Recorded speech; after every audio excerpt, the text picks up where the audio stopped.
오늘도 승리하셨습니다. 우리 같이 인사하겠습니다. 우리 한 번 더 인사하겠습니다. 기도의 파수꾼이십니다. 우리 마지막으로 인사하겠습니다. 오늘도 믿음 안에 승리합시다. 우리 같이 인사하겠습니다. 매 시대마다 하나님은 하나님의 마음을 품은 사람들을 일으키셨습니다. 하나님은 매 시대마다 그 하나님의 마음을 품은 사람을 통해서 그 무너져 있는 땅들을 다시 일으켜 세우셨습니다. 느헤미야 같은 사람이 그런 거죠. 분명히 예루살렘 성은 다 회파되고 허물어지고 또 불타고 하나님의 사람들이 환난당하고 능욕당하는 시대에 그렇게 그 아픔을 나의 아픔으로 품고 눈물로 기도하던 사람이 없었잖아요.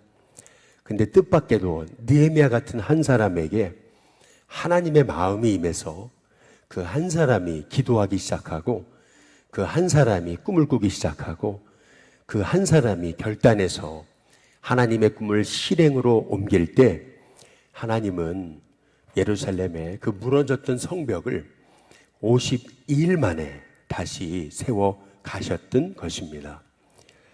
기독교 윤리 실천 운동이라고 있습니다.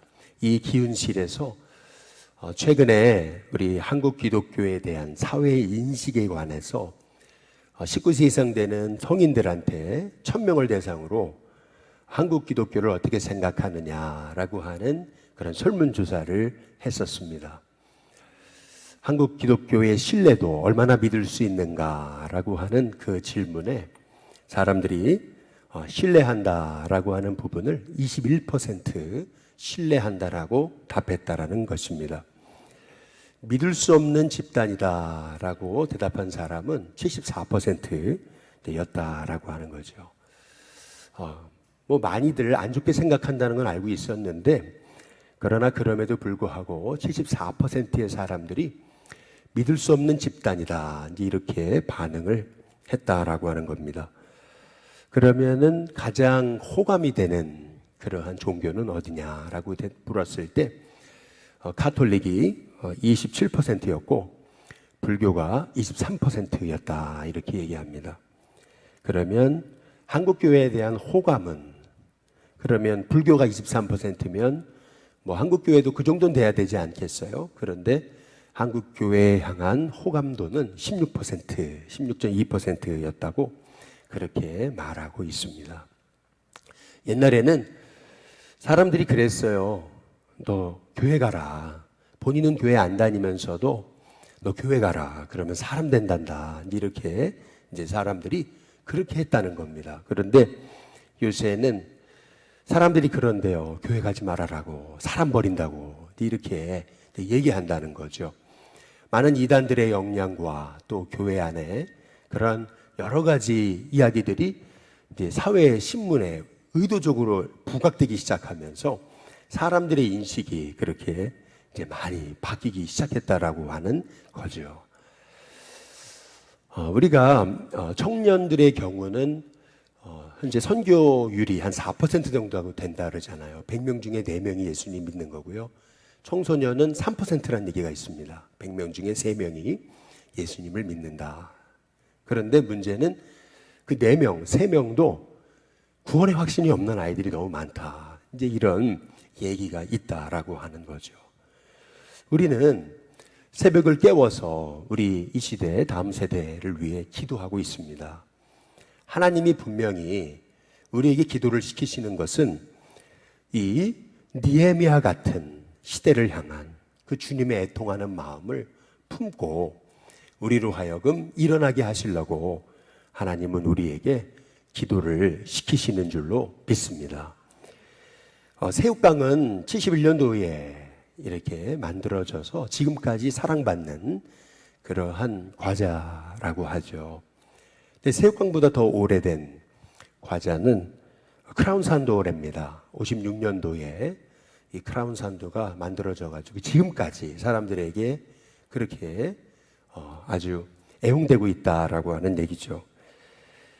우리나라의 과자 중에 현대식 과자 중에 제일 오래된 과자는 45년도에 해방 때 만들어진 연양갱이라고 그럽니다. 이런 과자들이 이렇게 반세기를 넘어감에도 불구하고 사람들이 찾고 있는 이유, 그것은 뭐냐면 그게 맛있어서요? 아니죠. 그게 뭐 먹으면 옛날 생각나니까 뭐 사람들이 아직도 찾는 겁니까? 아니죠. 이것이 아직까지 존재하고 있는 이유는 뭐냐면은 이게 찾는 사람이 있으니까, 이게 팔리니까, 그러니까 아직도 이게 이제 존재한다라고 하는 거죠. 사주는 사람이 없으면은, 그러면 어떻게 새우깡이 계속 나올 수 있으며, 어떻게 크라운 산도가 지금까지 나올 수 있으며, 어떻게 연양갱이 지금까지 팔릴 수 있냐는 거죠. 근데 이것을 이제 한국 교회로 대비해 본다면은 아이들이 오지 않는데, 이제는 사람이 찾지 않는데, 그런데 어떻게 한국 교회가 존속할 수 있겠느냐라고 하는 이제 그러한 얘기입니다. 그래서 저는 우리 일신교회가 다음 세대가 찾는 교회가 되기를 위해 우리가 함께 기도하자고 이렇게 우리가 몸부림치면서 하나님의 뜻에 방향 맞추는 우리 일신교회 되게 해달라고 우리가 같이 이렇게 새벽을 깨워서 기도하는 줄로 믿습니다. 사람이 와야죠. 다음 세대가 와야죠. 그리고 아이들이 부모님한테 나 교회 가자고 애들이 쫄르는, 옛날에는 부모님이 애들 데리고 왔잖아요. 그런데 요새는 아니에요. 요새는요, 애들이 부모님 데리고 오는 거죠. 애들이 가겠다고 그러면은 부모가 만세를 제쳐놓고 거기 쫓아가게 이제 되는 거죠. 그래서 그런 의미에서 봤을 때 우리 일신교회가 이제는요, 옛날 그 사고방식을 다 부숴야 된다고 생각을 해요. 이제는 다음 세대를 위해서, 다음 세대, 그리고 우리 아이들이 찾는 교회로 이제는 우리 교회가 바뀌는 은혜가 있어야 될 줄로 믿습니다. 그렇게 될 때 찾는 사람이 없는데, 사람이 오지 않는데, 교회는 잘 지어놓으면요, 나중에는요, 잘 지어놓을수록 세상이 더, 여러분, 사람이 없는 교회는요, 결국에는 그것이 그냥 건물만 있어버리는 교회가 되어버리면은 그 교회가 어떻게 세상을 향하여 영향을 미칠 수 있겠느냐는 거죠. 그래서 여러분, 우리가 정말 위기의식을 갖고 하나님 앞에 기도하는 하나님의 종들이 돼야 될 줄로 믿습니다. 근데 하나님이 느헤미야에게 꿈꾸게 하시잖아요. 근데 그 꿈은 개꿈이 아니었어요. 개꿈과 비전의 차이는 뭐냐면요, 개꿈은 꾸고 잊어버려요. 금방 잊어버립니다. 그러나 비전은요, 계속 분명해집니다. 계속 확실해집니다. 계속 구체적이 되고요. 하나님의 꿈은요, 막연하지 않습니다. 하나님이 계속 그 꿈을 통해서 하나님의 사람으로 하여금 하나님의 일을 하게 하시는 거죠. 여러분, 지금 예루살렘 성이 불탔고, 그리고 예루살렘 성이 회파되고 성도들이 능욕당하고 환난당하고 있는데 어떻게 막연히 꿈꾸고 막연히 기도할 수 있겠습니까? 생명 걸고 기도해야죠. 생명 걸고 하나님 나은 사람 드리겠습니다. 근데 그렇게 해서 기도가 시작된 게 그게 느헤미야의 이제 기도였던 거죠. 이 느헤미야의 기도가 막연하지 않았다라고 하는 것을 알 수 있는 증거는 뭐냐면요, 느헤미야는 이 아닥사스다 왕의 술관원이었죠. 술을 따르는 관원이었다라는 얘기는 굉장히 그 아닥사스다 왕의 신뢰를 받는 사람이었다는 거죠. 어느 날 이렇게 아닥사스다 왕에게 술을 따를 때 그 얼굴에 근심이 가득했었습니다. 왕이 묻죠. 아니, 평소에는 근심이 없던 네가 왜 근심이 있냐? 그때 느헤미야가 사실 생명 걸고 얘기하는 겁니다. 네, 하나님의 동족이 이렇게 어려움 당하고 내 조상의 묘실이 있는 곳이 다 불타고 이렇게 성벽은 허물어지고 성문은 불탔다 그러는데 내가 어떻게 마음이 기쁠 수가 있겠습니까? 근데 참 놀랍죠. 이 왕은 느헤미야에게 물어요. 그러면 넌 뭘 원하냐? 이렇게 묻잖아요. 그때 느헤미야가 얘기합니다. 성벽을 건축하고 싶습니다. 내가 그 예루살렘으로 돌아가 가지고 성벽을 건축하겠습니다. 이 얘기하잖아요. 그런데 이 아닥사스다 왕이 묻잖아요. 그러면 언제 갔다가 언제 올 거냐? 사실 마음의 준비가 되지 않으면요, 이 말에 대답할 수가 없는 거예요. 생각해 보고요. 이제 언제 그러냐는 거예요. 그게 아니고 느헤미야는 그러죠. 딱 기한을 정합니다. 언제 갔다가 언제 돌아오겠습니다. 여러분, 이 얘기는 뭘 의미합니까? 이 느헤미야가 준비되어져 있었다는 겁니다. 그동안 막연히 기도한 게 아니고요, 철저히 어떻게 하면 무너진 성벽이 다시 일어날 수 있는가, 그것에 대해서요, 하나님 앞에 구체적으로 하나님 앞에 기도했다라고 하는 것을 알 수가 있는 거예요. 그러면서 느헤미야가 아주 정말 본질적이고 결정적인 얘기를 이제 이 아닥사스다 왕에게 하잖아요. 이 성벽을 다시 세우려면은 자기가 가야 되잖아요. 가야 되는 거니까. 가려면은 많은 이제 그 관문을 통과해야 되잖아요. 그래서 먼저 요구한 것은 왕이 명령하는 프리 패스를 나에게 달라 그러잖아요. 비자가 있어야 가는 거 아니겠어요? 비자가 있어야 다 통과해가지고 이 유다까지 갈 수 있는 거 아니겠어요? 가지 못하는데 어떻게 성벽을 다시 세웁니까? 그러니까 먼저 그걸 달라 그러죠. 왕이 허락한 정말 완전 프리 패스를 달라고 말이죠. 그 다음에 두 번째는 성벽을 다시 세우려면은요, 성벽을 세울 그런 제목이 필요한 거잖아요. 나무가 필요합니다. 그래서 그 나무를 달라고 이제 그렇게 얘기합니다. 근데 참 놀랍게도 이 느헤미야가 했던 말이 이제 너무나 참 놀라워요. 2장 8절에 보면은 내 하나님의 선한 손이 나를 도우심으로 왕이 허락하고 라고 그렇게 말하고 있잖아요. 내 하나님의 선하신 손이 나를 도우신다. 저와 여러분의 인생 가운데 하나님의 선하신 손이 여러분을 도우시는 은혜를 볼 수 있기를 주님의 이름으로 축복합니다. 하나님의 선한 손이 느헤미야와 함께 하니까 어떻게 됩니까? 왕이요, 프리패스, 그리고 나무만 주는 게 아니고요, 아주 그냥 군대까지 보내요. 군대 장관도, 마병도 보냅니다. 그냥 느헤미야가 가면요, 가다가 어떻게 암살당할지 어떻게 알아요? 당시가 얼마나 험악한 때였는데. 그런데 하나님이 왕에게 하나님의 은혜를 허락하셔가지고 느헤미야가요, 그 유다까지 가는데 그를 보호할 수 있도록 군대와 마병과 군대 장관까지 딱 붙여주는 거죠. 저와 여러분에게도요, 하나님이 기뻐하시는 일이 분명히 맞다면 하나님은 저와 여러분에게 하나님의 선하신 도움의 손길이 함께 해 주실 줄로 믿습니다. 그래서 이 느헤미야가 막연히 기도하지 않았다는 것을 우리는 이 대목을 통해서 볼 수가 있는 거예요. 이 느헤미야가 결국 유다에 도착하잖아요. 딱 도착해가지고요, 역시 기도하는 사람은요, 서두르지 않아요. 딱 도착해가지고요, 3일을 기다립니다. 딱 거기 도착해서 얼마나 할 일이 많았겠어요. 왕한테 언제 간다 그랬는데, 기한을 딱 정해놨는데 하루가 얼마나 지금 급한 시간이에요. 그런데 느헤미야는 도착해서 3일을 딱 기다립니다.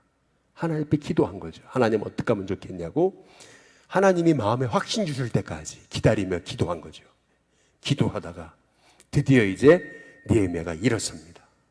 그리고 몇 사람하고 사람들한테 얘기하지 않고 밤에 이제 예루살렘을 다 둘러보는 겁니다. 성벽을 다시 세우려면 무턱대고 사람들 모아가지고 선동하는 게 아니고요, 먼저 지도자에게 분명한 비전이 있어야 되는 거죠. 어디가 문제인가? 어디서부터 시작해야 되겠는가? 이제 이게 굉장히 중요한 거잖아요. 그래서 느헤미야는요, 밤에 그랬어요. 오늘 여기 성경에 보니까요, 13절 그 밤에, 그렇죠? 15절도 그 밤에, 12절에 보면은 밤에 일어났다 이렇게 얘기합니다.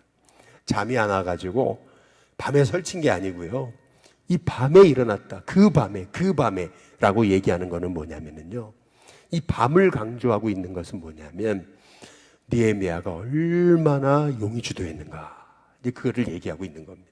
그 다음에 두 번째는 하나님의 꿈은 여러분 밤에 꾸는 것입니다. 아무것도 안 보일 때, 아무도 안 된다 그럴 때, 다 낙심해 있을 때 하나님은 바로 그 한 사람에게 하나님의 꿈을 주시는 겁니다. 우리 일신교회가 정말 이 시대가 이렇게 풍랑 만난 시대인데 풍랑 만났다는 것도 모르는, 요새 신림동 그 무차별 그렇게 묻지마 폭행 사건이 살인 사건이라든지 뭐 한 여자아이가요 아무런 죄도 없는 자기 또래 사람을 비참하게 막 죽인 사건이라든지, 여러분 이러한 시대에 우리가 살고 있어요. 이제 더 많아질 거예요.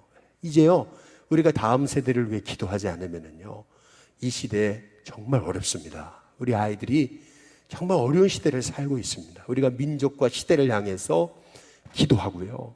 정말 이 교회가 사회의 소망이 되는, 그래서 사람들이요 다시 애가 조금 이렇게 좀 어렵고 그러면은요 너 교회 가라. 교회 가면 너 사람 된단다. 교회 가라. 이 아이요 교회 보내면은 이 애가 달라져요. 엄마 교회 보내세요. 여러분 이런 은혜가 우리에게 있어야 되는 줄로 믿습니다. 그래서요 이 느헤미야가요 밤에 일어나가지고 용이 주도하게, 어디서부터 문제인가 해서 딱 말을 타고요 골짜기 문으로 들어가가지고 분문을 지나서 가다 보니까 아니나 다를까 성문이 다 무너져가지고 그래서 말이 못 가요. 갈 자리가 없어요. 이 얘기는 뭘 의미해요? 완전히 다 그냥 허물어져가지고요 그 예루살렘 성벽이 폐허가 돼버렸다라고 하는 거죠. 그러니까 느헤미야가요 골짜기를 따라가지고 이 시내를 따라서 뒤로 돌아가지고 뺑 돌아가지고 다시 돌아왔거든요. 그런데 16절에 보니까 이렇게 얘기하잖아요. 방백들은 내가 어디 갔었으며 무엇을 하였는지 알지 못하고 나도 그 일을 유다 사람에게나 제사장들에게나 귀족들에게나 방백들에게나 그 외에 일하는 자들에게 알리지 않았다가, 느헤미야는요 계속 묵묵히 기도한 거예요. 그리고 어디서부터 시작해야 되고 어디서부터 잘못됐고 어디서부터 다시 일으켜야 되는 것에 대한 것을요 느헤미야는요 밤에 나가가지고요 꿈을 꾼 거거든요. 얼마나 느헤미야가 막연히 기도하지 않았다, 얼마나 주도 면밀했는가 라고 하는 것을 알 수가 있는 거죠. 근데 왜 밤에 그렇게 일어나가지고 아무한테도 알리지 않고 그렇게 용이 주도하게 했던 이유가 뭘까요? 하나님이 기뻐하시는 일일수록요 반대자이기 마련이에요. 그 어려움이 있어요. 하나님이 기뻐하시는 일이라고 어려움이 없는 게 아니에요. 하나님이 기뻐하시는 일일수록 어려움이 있어요. 왜? 그게 되면은 그러면은 마귀가 힘을 잃으니까. 그래서요 우리가 정말 하나님 앞에 기도함을 통해서 정말 우리 일신교회가 또 우리 한국교회가 이 사회에 다시금 소망이 되는 교회로 새로워지게 해달라고 우리가 이 느헤미야처럼 용이 주도하게 기도하는 은혜가 있어야 되는 줄로 믿습니다.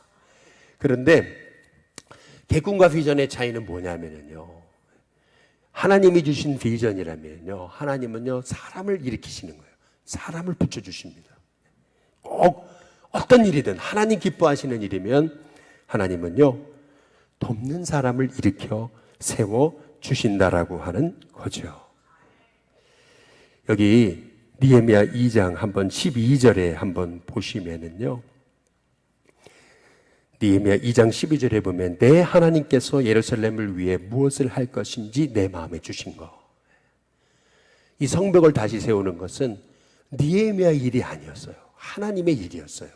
하나님이 그 마음에 이 예루살렘을 다시 회복시키시려고 하는 마음을 느헤미야에게 주신 거잖아요. 그래서 하나님이 기뻐하시는 하나님의 꿈을 꾸니까요 어떤 일이 일어납니까? 18절에 한번 보시면은 그들에게 하나님의 선한 손이 나를 도우신 일과 왕이 내게 이런 말씀을 전하였더니 그들의 말이 일어나 건축하자 하고 모두 그다음 뭐라고 얘기합니까?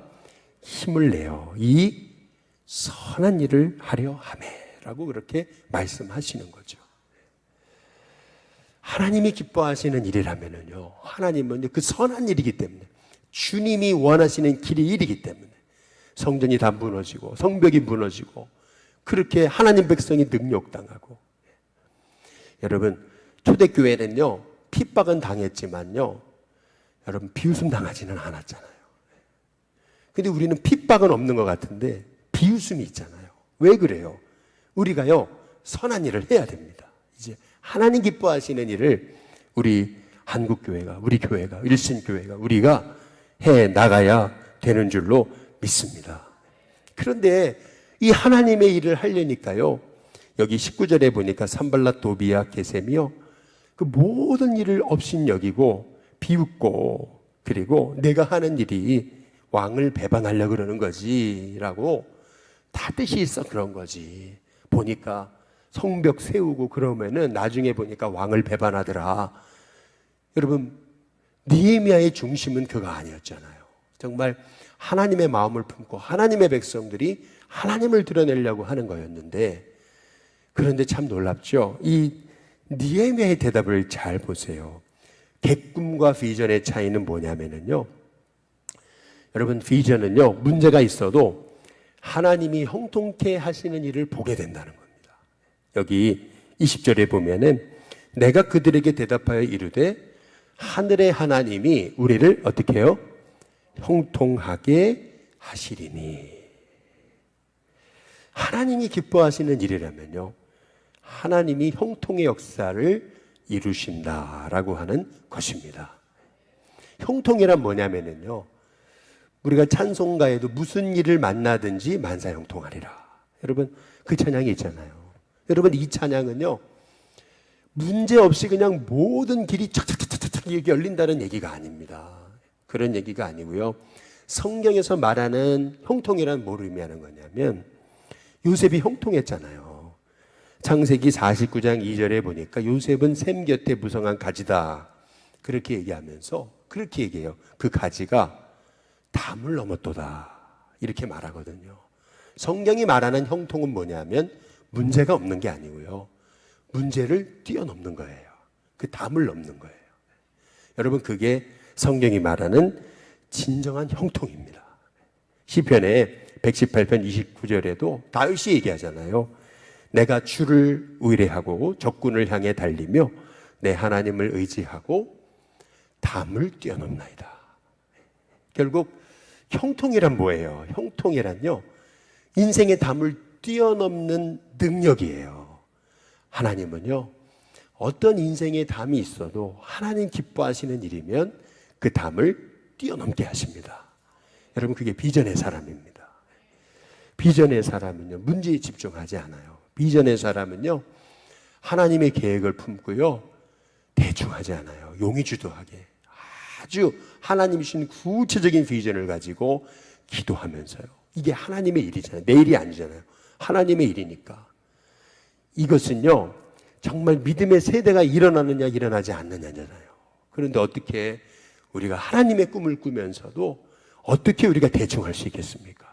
우리 일신교회가 이 느헤미야가 가졌던 그 애통함 다 무너져가고 있어요. 다 무너져가고 있는데, 그런데 모든 관심이 나에게만 있는 인생이 아니고, 나는 이렇게 어려움 당하고 고난 당할지언정 주님의 교회를 일으켜 주옵소서, 주님의 세대를 일으켜 주옵소서.